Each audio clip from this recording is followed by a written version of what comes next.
Welcome back. Thanks for tuning in. We're coming to you live from Las Vegas at AWS reInvent. My name's Gabe Hollenby. I'm on the evangelism team here at AWS. And we've got a very exciting segment for you, especially if you're interested in networking, maybe you work in the enterprise. This is going to be the segment for you. I'm joined here by two very special guests today. I'll let them introduce themselves. Mohammed? So, Mohammed Hassan, I'm a product manager in EC2 networking and VPC. And I am Maritza Mills. I'm a senior product manager in Route 53 DNS. And you know me, I'm Nikki, technical evangelist at AWS. You've probably been seeing me all day. Thanks, Nikki. So let's start with Mohammed. You're here to talk about a new feature that we have called Transit Gateway, right? Yep. So what is Transit Gateway? So we announced Transit Gateway last Monday, and it's a new service in AWS that allows you to connect VPCs at scale. And when we say scale, it's like thousands of VPCs. Also, you can connect VPN and direct connect to it, so you get on-premise connectivity into that. Cool. Okay, well, let's unpack that a little bit because there was a bit of jargon there, and I'm not sure all of our viewers know about these things. So first off, what's a VPC? A VPC is a logical network in AWS where you launch your resources in it. So it's simply like your network. Like traditionally, you would have a network in your on-prem to configure. Here, it's your network on AWS. So it's like an isolated network segment. Exactly. And it stands for a virtual private cloud, yes? Exactly. Okay, cool. So that's a VPC. Now, let's also talk about Direct Connect. That's something you mentioned. What's Direct Connect and how does that relate to VPCs? Direct Connect is a private connectivity between your network in AWS, your VPCs, and between your on-premise, which is a data center or a remote office. Right, okay. So it's a way to have a really fast connection between your on-premises data center and the AWS cloud. Exactly. Cool. And Transit Gateway makes a lot of things a lot simpler. There was an old world where we had to do a lot of complicated things in order to connect these, if you have different VPCs and you want them to talk to each other. Transit Gateway really simplifies those. You want to get in and talk about that a little bit more? Yeah. So our customers talk to us about they want to move to a model where they do micro-segmentation of their accounts. Okay. Simply they want to give an account to every application or an account to every user that joins the company. And with that account comes a VPC where they want a connectivity. That's right. So in the past, if you want to connect all these accounts or you want to build a mesh, you have to do point-to-point peering, which grows exponentially. Like if you have 10 VPCs, this is like 100 connection. If you have 100 VPCs, this is 4,500 connections. Okay. So you can imagine the scale of the numbers of connections you have to manage and controlling who's connecting to who and all that stuff. If you want all of these apps in their different segmented accounts to be able to talk to each other. Yeah. Yep. So with Transit Gateway, what we allow you is to connect that in hub and spoke. Your Transit Gateway is a hub, and your VPCs as a spoke. Cool. I think you've got a diagram here that illustrates this. Maybe we should bring up. Yeah, we should definitely look at that diagram. We'll go here to this diagram, and Mohammed can talk over that. So if you look at the left, this is what before Transit Gateway, and this is after. In the before, you would have VPCs all connected together in point-to-point peering, and then for your on-premise connectivity, which is if you want to connect to your data center or remote office, you would have to bring in VPN, Direct Connect, and each time you do that, you have to do configuration. You call your network team, can you put that configuration in the router? They touch the router. Lots of changes, takes days to weeks to happen. Yep. Now, on the right, with Transit Gateway, you create a Transit Gateway, you connect your VPCs to it, you connect your VPN and Direct Connect one time, and then every new VPC will just get the on-prem connectivity directly. Also, it's a layer 3 router, so you can do routing in it. Like it has static route, dynamic routes, and all that support. Can you explain a little bit more about what a layer 3 router is and how it's different from other layer routers? Layer 3 routers works as the IP layer, so it simply sends traffic between VPCs and your on-prem or between VPCs each other, so you can do that. And customers define the route, say I want VPC A to talk to B, or VPC A talk to that remote office or that data center. Right, okay. And so Transit Gateway makes it just a lot easier. You've got one place to manage which VPCs can talk to which other ones. Yeah, one place to manage your network. Pretty simple, pretty straightforward. And onboarding into that, again, as you mentioned, is much easier because it's just one team that has to manage one resource now. It's not a lot of different accounts setting those things up. Exactly. So, for example, for enterprise, you have the networking and InfoSec team who are managing the network. There's the one who can manage the Transit Gateway.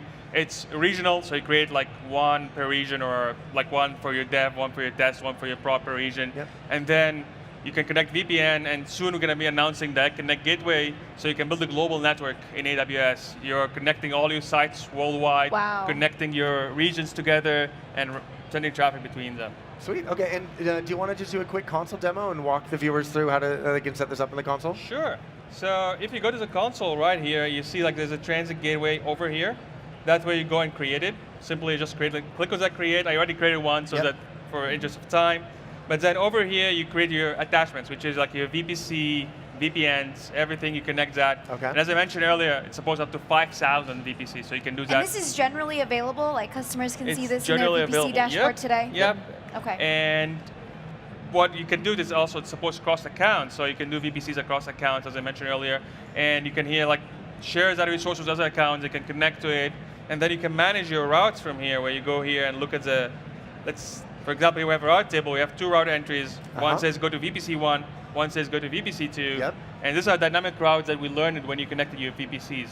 You can disable that and do static routing and other fancy routing stuff So in other there. words, it discovers the VPCs for you and assumes that maybe you want to route it this way, so that it saves you a little bit of time having to set that it up. discovers the IP addresses of these VPCs or the That's super sites. nice. Yep. Cool. Okay. Are there any other specific examples from customers that you want to mention? Like were Or there? use cases? Yeah, there's some like major Sure. pain points, maybe like with VPNs, for example. Sure, yeah. So in the past, like we had customers who would like want to build VPCs. They would build a transit VPCs and connect all the VPCs to that. They put up licenses there. They have to go and create VPNs. And every time they create a new VPC, you go create a VPN. So customers, this just takes a long time for them and very hard to manage and complex. Now with Transit Gateway, we have customers who are saying like, this has saved us a lot of time. Yeah. They really love it. We have good feedback about it like so far. Sweet. Cool. We have some questions from the viewers. Great. Matthew Mishad, sorry if I mispronounced that. What protocols are supported for dynamic routing? We support BGP protocols, so between the VPN... The Border Gateway Protocol. Border Gateway Protocol, that's correct. Between the VPN and Direct Connect and the Transit Gateway. Between the VPCs, we do that dynamically. It's like our own software-defined WAN protocol where we get the information from the VPC. Okay, cool. That's awesome. Another question from SAP Integrated. Is there a concept for filtering traffic as it traverses the transit gateway? Perhaps a concept such as EC2 security group where firewall-like roles can be defined. So your VPC security groups and NACLs will continue to work in there with the Transit Gateway, so you can use that with the Transit Gateway, and you can like say, same security groups you use today in the VPC to filter traffic. But you can also use, like, you can create different route tables, you can segment your network. So in Transit Gateway we support multiple routing domains, which is like a group of VPCs, so you can have your prod group, you can have your test group, you can have your dev group, so you can create segmentation within the network with Transit Gateway. Nice. So you still have the ability to have those security groups working.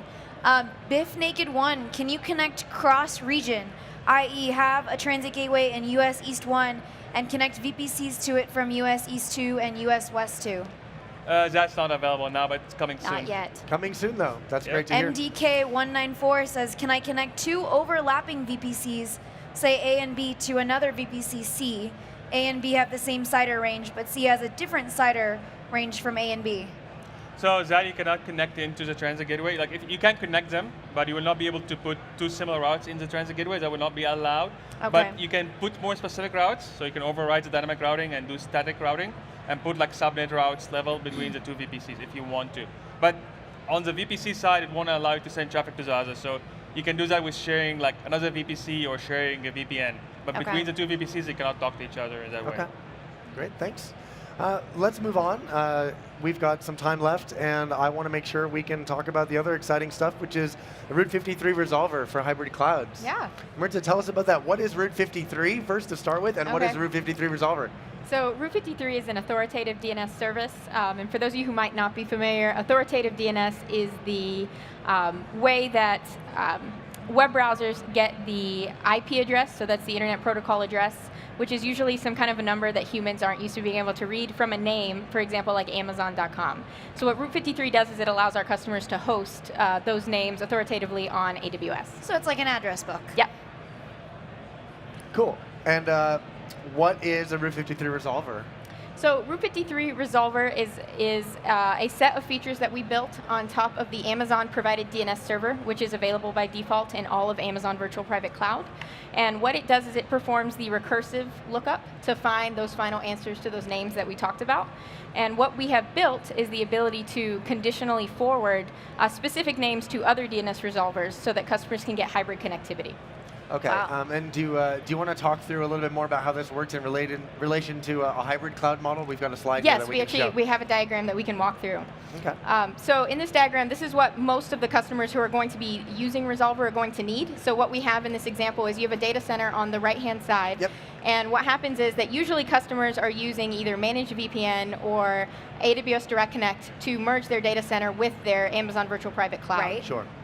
What happens is that when customers go to perform DNS lookups across this connection, so let's say they need a workload that's in their data center to resolve a DNS name that's actually hosted in Route 53, Oh, for wow. example, in a private hosted zone, that DNS lookup is not able to occur. So what customers are normally doing is they are taking their DNS server that is hosted on premises, Yeah. and they are saying, I know that my machine doesn't know how to find the answer to this, but I know which machine does. So they will directly say, this name can be resolved by this IP address, and it will forward to a DNS server that is in Amazon VPC. So it just reroutes it. Yes, Basically. correct. Okay, and do you want to mention that the DNS resolution that's always been there, provided by AWS in the EC2 instances, that .2? Yes. Do you want just tell the viewers about that? What is that? And that's what we're calling now. It has a name now. That's the resolver. Yes. So some customers might have thought of what we're calling Route 53 resolver now.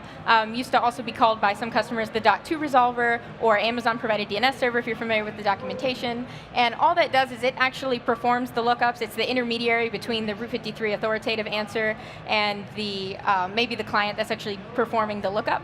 And it's always had kind of a colloquial name. And since we built these features on top of that, we decided to just go ahead and name it Route 53 resolver. And why is it called the .2 resolver? So usually it's based on the private address of what the customer has in the VPC, and usually we add .2 to the end of that, or +2. Yeah. I didn't know Cool. that. Okay. Some other questions. Do customers need an endpoint in every VPC if they're going to use this? No, so they don't. So if we take a step back to what some customers were doing before, and I don't know if we can bring the diagram back up to kind of show. Because I wanted to talk a little bit about what customers were doing before. So before, when they couldn't get this connectivity, so before Resolver, they might actually put a DNS server of their own, so a custom DNS server in every single VPC. And so Wow. because of that, some customers might think that now that we have this endpoint that's available to them, that they might need to put one in every single VPC, but that is not the case. Customers should be able to just use a single endpoint. It's obviously going to depend on their topology, but they should Right. be able to use a single endpoint as long as those VPCs are within the same region. Got Okay, it. and I think another thing that's important to differentiate here is the concept of inbound versus outbound connections as it Correct. relates to this DNS resolution. Yes. Can you explain that for the viewers? Yes, so when we say inbound versus outbound resolution, it's just a matter of, is the DNS traffic coming into your VPC, typically from an on-premises location, or is it actually being forwarded back out to your on-premises data center? So when we say inbound, is it coming into the VPC? Outbound is it's leaving the VPC. And going back to your on-prem Yes. data center. Mhm. Cool. How is this charged? Do all queries to the Route 53 resolver get charged? No. So if we go back to the original definition, Route 53 resolver is just us renaming the Amazon provided DNS server, which resolves many queries locally in the VPC by default for all customers. Many customers don't even have to think about it. We don't charge for those queries. We haven't before, and we don't plan to for now.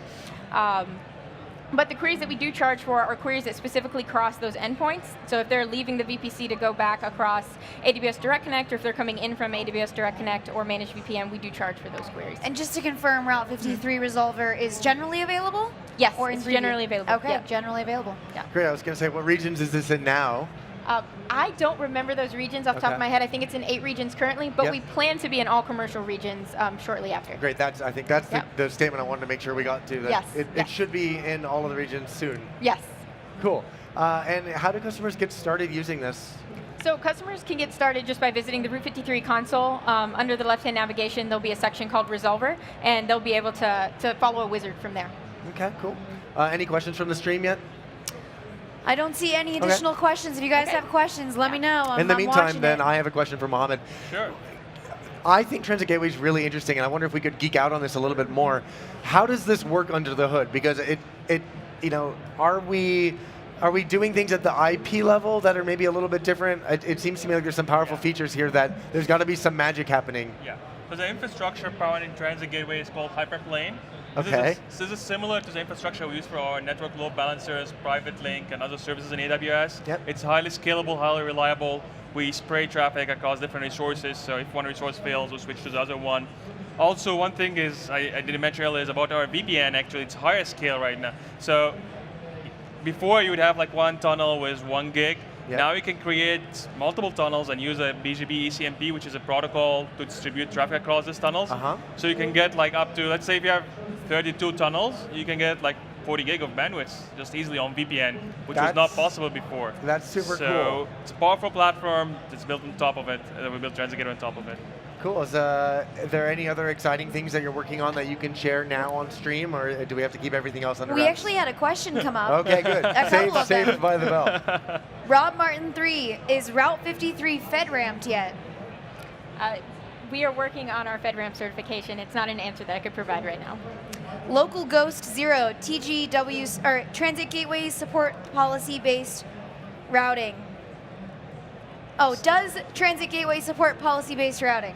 No, but if you have things featured like this request, like reach out to your accounts or solution architects and give the feedback to us. We definitely like to get your feedback on this. So we started with routing, but definitely going to have more features in the future on it. One more. Odyssey 1977 says, can or when can Transit Gateway support software-defined networking? Well, that's a great question. Again, it's one of this we started with like routing. Can we and when we pause for a minute? launched, What is software-defined networking for the viewers who don't know? Yes. Sure. Software-defined networking is simply like automation, zero-touch deployment of creating your network where you say like, here's my site, I want to connect it, and click on that and gets connected. So it's really automating your... It's like when I think of infrastructure as code, this is just That's network exactly as code? what I was going to say. Yeah, yeah. And also, there's different things in there, like performance routing and other capabilities that you do inside that to enhance your connectivity between your data center or sites and cloud. So like the routers changing their behavior dynamically based on the current network status and health? Yeah, and it's all programmable. So you program all that from a controller, which programs the nodes to do all that stuff. Okay, it's kind of a controller and centralized where it pushes that. So how does it's that a relate step towards yeah. that. Yeah? That's what you say. Like Transit Gateway is actually software defined. It is a software defined. If you think of it, you log into your AWS console, this is your controller, you push all that configuration, and then we establish all this connectivity between your on-prem and your VPCs. So. Okay, cool. If we don't have any other questions from the stream, No more questions from the stream right now. Then I think we're good to wrap up. Thank you so much, Mirza and Mohammed, for coming onto the stream to talk awesome network enterprise stuff. Yes, thank you for joining us. Stay tuned. We'll be back shortly with more content live from the SANS Expo here at AWS reInvent in Las Vegas. Thanks See for you guys watching. soon. Bye.